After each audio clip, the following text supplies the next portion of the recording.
What's the best way to challenge the teenagers who are currently buying into transgender ideology? When I was coming into puberty, was very honest and straightforward with me about what was happening with my body. And she taught me to really appreciate the changes that were happening. And I think that really taught me something about, this was obviously, of course, way before this whole trans situation, but I just think it's really wonderful for mothers to be very loving and compassionate and honest with daughters about the changes that happen in our bodies. And when I went off to college, I became anorexic and I quite nearly starved myself to death. And my parents were extremely compassionate, but also extremely disciplined, and essentially refused to pay any of my bills if I didn't get therapy for what was essentially a body dysphoria.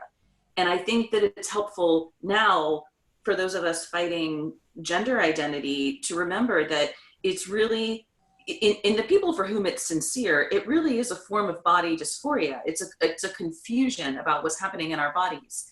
And to be very compassionate and loving, but also very firm, as Eugenia was saying, very firm, and make sure that young people appreciate themselves for who they are, and continue to emphasize that no one is born in the wrong body. That's just not even a possible thing. Have young people watch videos, interviews with detransitioners, because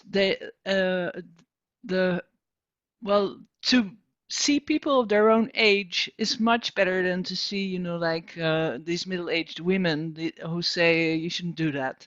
They should hear it, like from another 23-year-old who had a breast amputation and is now regretting it. For example, in the UK, we have, because all our education department, the schools have been policy captured. We have children that, aged 3 and 4 being indoctrinated into gender identity ideology, and schools of trans organisations are pouring in books and things. So it's starting very young, when children are thinking about that they want to be the other sex, and they're being told that they can just do it quite easily, and it's very easy as a child to do it, and that's what they're being encouraged to do by trans organisations, and usually by teachers. Many teachers in schools have taken this up as well,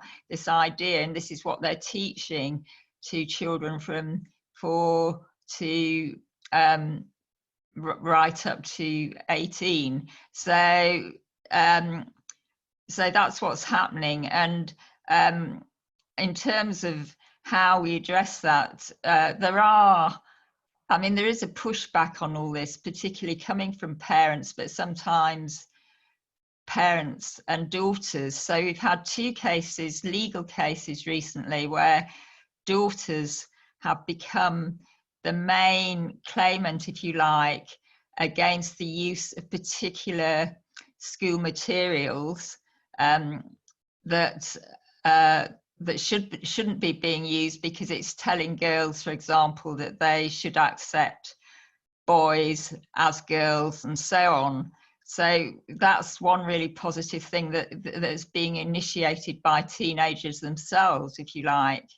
And the other thing that is happening is that we've also got a challenge on pupils not being able to get medical transition before they're 18. I mean, we don't know how that will pan out yet, but so hopefully in the future, the whole idea of medical transition, particularly for young women and young men, will not exist until they're 18, and then it will exist. First thing which comes to my mind was an incident I saw at Philia, and I walked out, and there was Charlie Evans.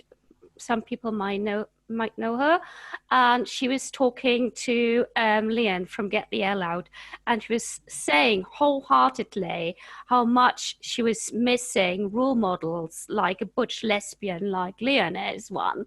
And I felt that was very striking, because that's exactly it. They have become, over the last decades, more and more invisible. So there aren't any role models to aim for if you do not feel you're gonna dress up in all frills and dresses, and so the only option you currently have is, well, if you're not becoming a super girly girl, the only thing I have is to become a boy. But you need role models who show you, no, that's not the option. And I would go further than that. I would go to something further beyond. When you're much smaller, before you hit puberty, you should have, as young girl, you should experience, just like woman's land, you should feel a power which comes out of that.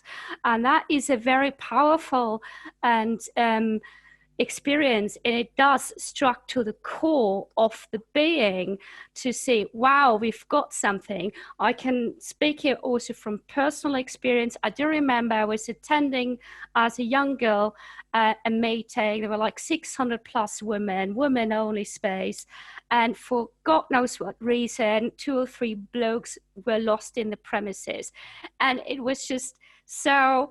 They were literally just pressing to the wall and looking for their next escape route.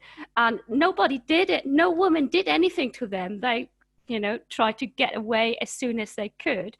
But that kind of power feeling of, wow, we've got our own space. We can do everything we need on our own. We've got our own female plumber. We've got our own delivery girl. We have the woman who can do this. And if that woman has this talent, we get ourselves organized.